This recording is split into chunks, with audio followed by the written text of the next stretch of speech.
Nous sommes le dimanche 18 novembre 1822. Des colons vivant la rivière du Nord ont l'habitude de recevoir le curé de Saint-Anne-des-Plaines à toutes les 2 semaines, l'abbé Grenier qui officie la messe.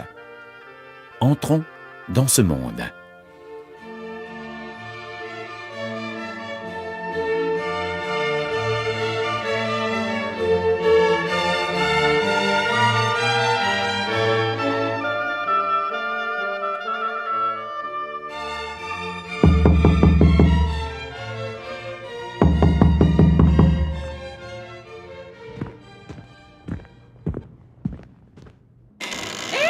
Bonjour, Madame Hardy. Comment allez-vous?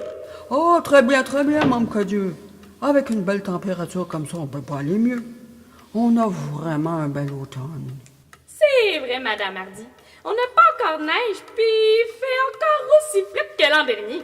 On n'a plus les hivers d'antan. Je me souviens du temps où on avait au moins 2 pieds de neige à la fête de Sainte-Catherine. C'est bien vrai, Madame Hardy. Touchons du bois. La Sainte-Catherine ne situe pas dans une semaine. Moi, j'aime mieux les hivers qui n'ont pas trop de neige. C'est plus facile pour les déplacements. Parlant de déplacement, la Grenier, il était arrivé. D'habitude, il vient chez nous quand il arrive pour... Ben non, pas encore. Il est peut-être retenu quelque part.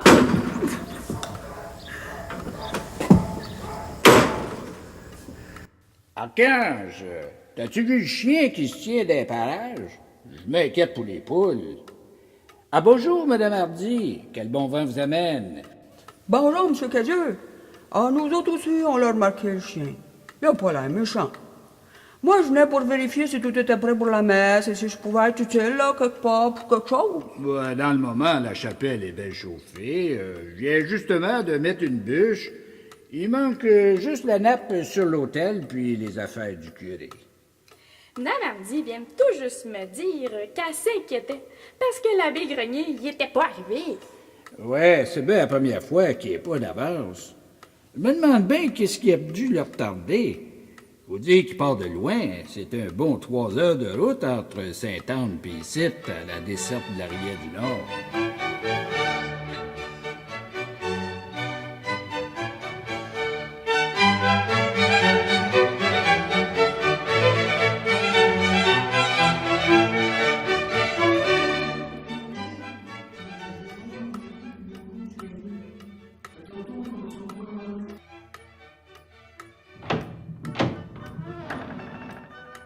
C'est pas parce que son mari a donné le terrain pour construire la chapelle que ça lui donne des droits sur nous autres.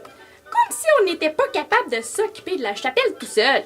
Mais voyons donc, Archange, tu vois du mal partout. Elle veut rien que rendre service.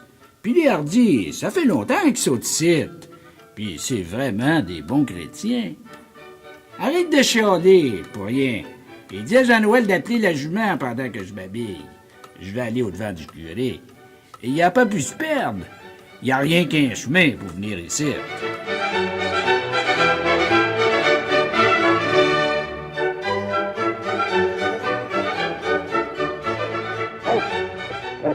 vas la fermer ta gueule, sale cabot! Allez, va-t'en chez vous! Va-t'en! Jean-Noël! Jean-Noël! Oui! Qu'est-ce qu'il y a, sa mère? J'ai fini de travailler carrière. Voulez-vous avoir le lait tout de suite? Tantôt! C'est que ton père, il a fait dire d'appeler. Parce qu'il s'en va au-devant du curé. Quoi? L'abbé Grenier, il est pas arrivé?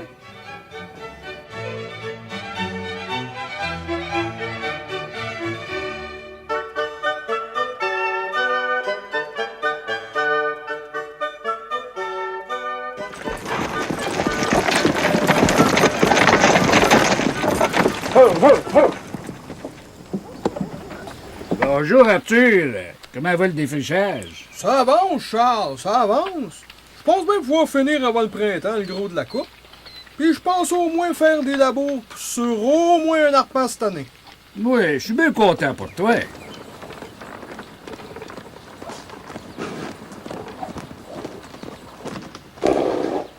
Bonjour, monsieur Nantel. Bonjour, Jean-Noël. Dis donc, t'es devenu costaud?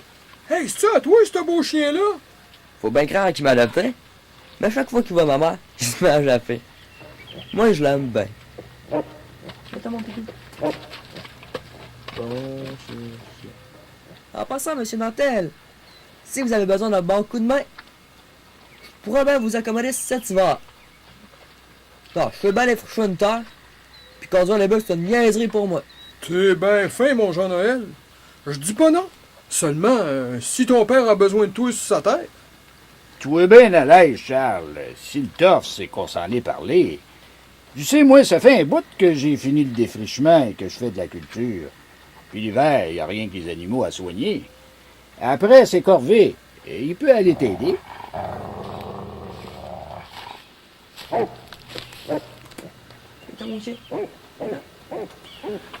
bonjour, monsieur Nantel. Quel bon vent vous amène? C'est pas l'heure de la messe? Bonjour, Mme Cadieux. Je voulais juste voir le curé pour savoir s'il pouvait pas baptiser mon petit dernier. Vous savez, Angélique a accouché cette nuit de mon premier héritier. T'es bien cachotier. Pendant qu'on parlait, tu nous cachais cette grande nouvelle. Mes félicitations, monsieur Nantel. Angélique va bien. Ah, elle va bien. Elle est déjà debout en train de voir à l'ordinaire. Ah, c'est une bien brave femme. Pour ce qui est du curé, il est pas arrivé. Je m'en allais justement au-devant vers Sainte-Anne-des-Plaines pour voir ce qui leur tardait. Ah, dans ces cas-là, je le verrai après la messe pour voir pour le baptême. Je vais faire un bout de chemin avec toi, mon Charles. Je veux pas te retarder. Si je vois le curé avant vous, je ferai le message. Comment vous allez l'appeler, votre gars? Ben, comme mon père, puis comme moi. Il va s'appeler Jean-Baptiste. Jean-Baptiste Nantel. C'est la coutume dans la famille de faire de même.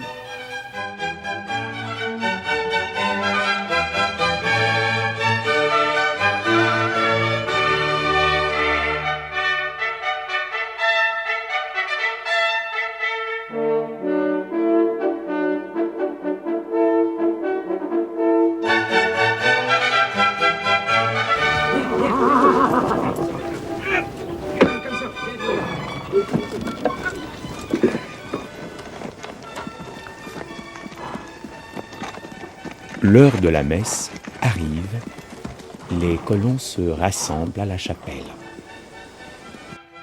Plusieurs se sont réunis à l'intérieur de l'édifice, tandis que d'autres, malgré le froid, discutent devant la chapelle. L'abbé Pierre Grenier n'est toujours pas là. Bonjour, M. Lauzon. Tiens, si c'est pas Jean Gauthier, t'en fais bien des manières avec ton monsieur Lauzon. Ben, Jean, c'est bien, toi, t'es un gars poli, moi. Comment vas-tu? T'as l'air en pleine forme. Pas trop mal, pas trop mal. Puis toi, aussi, ça a l'air d'aller bien. Ah, moi, ça va bien, ça va bien. Mais c'est pas le cas de mon voisin Dominique Chartier, hein. Qu'est-ce qui est arrivé? Raconte-moi. Il est inconsolable. Sa petite de 4 ans s'est aventurée sur la rivière du Nord. Puis son gars de 8 ans. Pas le petit Simon. Oui, oui, petit Simon. Ça voulait aller chercher sa sœur que le malheur est arrivé. Tu veux pas dire que... Oui, oui, ben oui. La glace, elle est pas gelée, t'as remarqué? Ben là, quand Dominique Chartier les a aperçus, ils s'enfonçaient dans l'eau, tous les deux. Puis le courant, ils emportaient. Il a pas pu rien faire. Pauvre lui.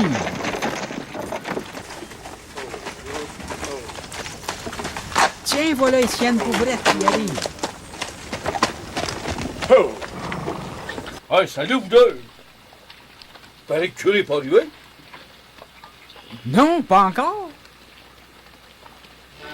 Bon, Marie, va donc dans la chapelle avec les petits, là. Je vais aller vous rejoindre tantôt, allez vous chauffer. Les enfants, venez-vous-en. On rentre dans la chapelle, il fait chaud là-bas, le toit, le chef, venez-vous-en, on va aller se réchauffer. Tu sais pas la dernière, Étienne. Jean vient de me raconter. Il paraît que les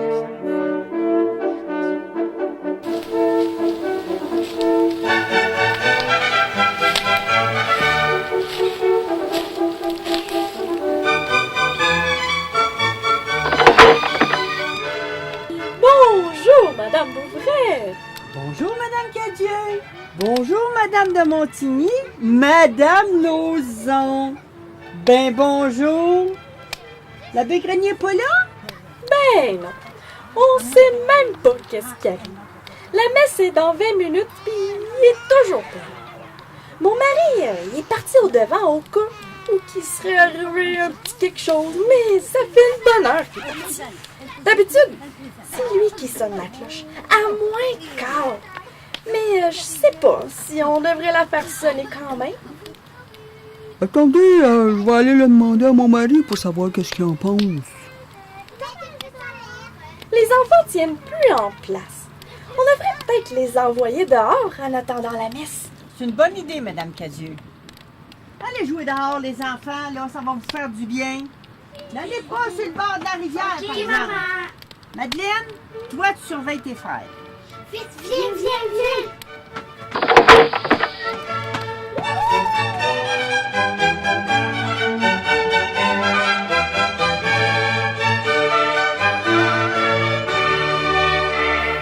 Ah, ça me rend heureuse de voir tout le monde rassemblé. C'est comme un rêve. Ah, pourtant, je m'inquiète bien gros de ce qui arrive au curé. Ben, dis donc, où y est Jean-Baptiste, mon cher époux? Ah, ben, si c'est pas le petit Antoine Godon puis sa femme Angélique La Fantaisie. Ils viennent juste de se marier. Puis franchement, comme tout, à 18 ans, ils ont déjà une tête.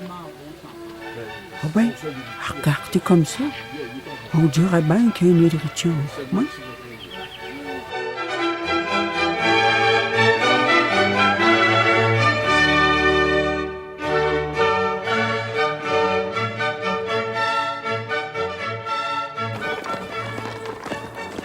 Je vais arrêter pour voir si lui, il n'aurait pas vu le curé. Si jamais. Allô! Salut, Louis! Hey, Charles, qu'est-ce que tu fais ici? Je finissais d'atteler, puis on partait pour la messe. Ben moi, je m'en allais au-devant du curé parce qu'il n'est pas encore arrivé à la chapelle. D'habitude, il arrive la veille, puis il couche chez les hardis. Mais là, il est pas là. Ah, attends-moi, j'avertis Marguerite, puis je pars avec toi.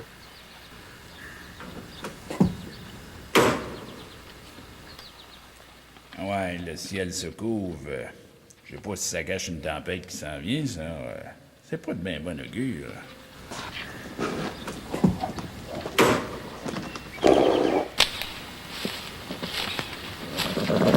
Allons-y, Charles. Hey, je t'ai amené un petit boire pour se réchauffer. Un petit rhum maison. C'est pas de refus, ça.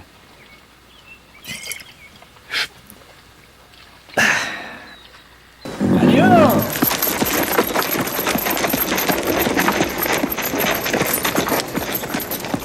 En passant, c'est normal qu'il y ait un chien qui nous suit comme ça.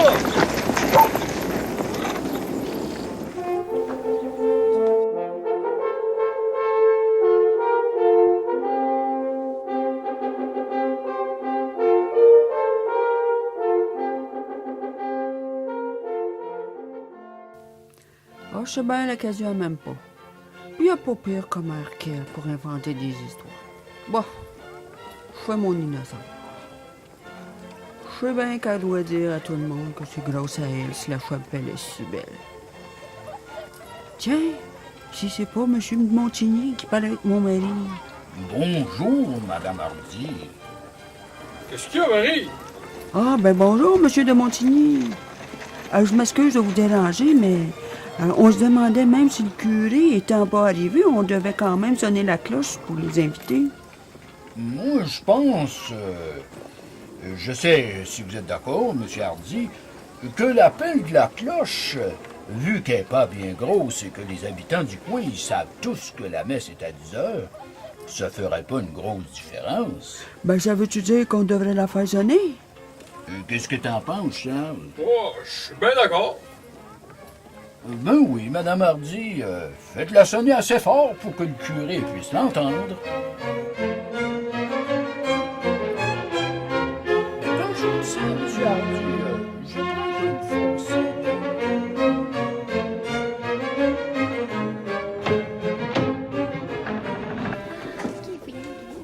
Mon mari et M. de Montigny, ils sont d'accord pour faire sonner la cloche. Ils disent que ça vaut peut-être faire venir le curé. Je vous l'avais bien dit qu'il fallait sonner la cloche. Jean-Noël! Jean-Noël! Oui, ça va. Tu vas remplacer ton père pour faire sonner la cloche aujourd'hui. Ouais.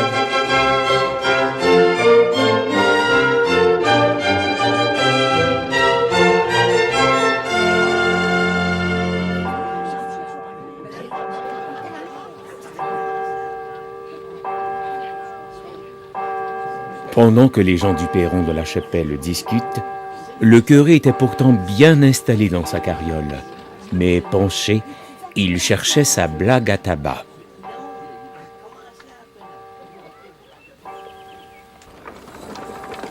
Mais coudonc, où est-ce qu'elle est, ma pipe?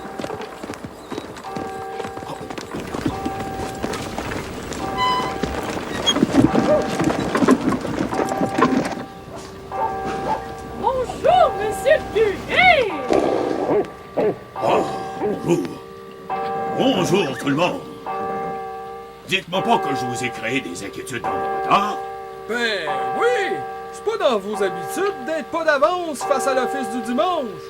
On s'inquiétait un brin. Ben, dites-moi donc, monsieur le curé, qu'est-ce que vous a tant retardé?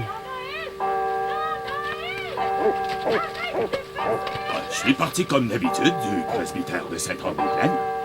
Pensais arriver pour nuiter chez les Hardis.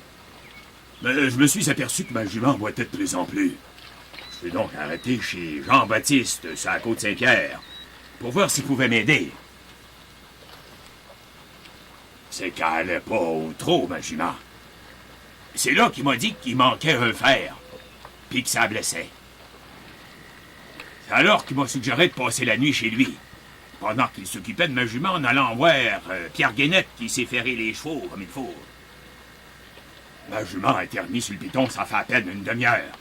Et c'est pourquoi vous me voyez arriver si tard. En passant, j'ai rencontré Louis Route et Charles Cadieux sur la route. Ils ont une route cassée et il y avait, je sais pas comment, réussi à s'embourber dans un fossé. Lorsque je les ai croisés, M. Cadieux dormait profondément, car le chien qui me suit... Coudon, monsieur le curé, ce chien-là, c'est pas à vous? Ben non, j'en ai un semblable, mais le mien est au presbytère. Comme je vous disais, en croisant M. Cadieux, le chien qui me suit, depuis que je les ai rencontrés, lui lèche le nez sans le réveiller. Mais Louis Huot m'a dit que tout était sous contrôle et de continuer ma route pour l'office.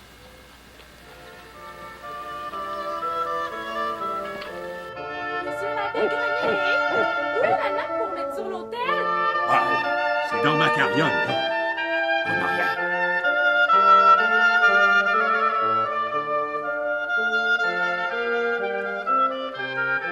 In nomine Patri et Filii et Spiritus Sanctus.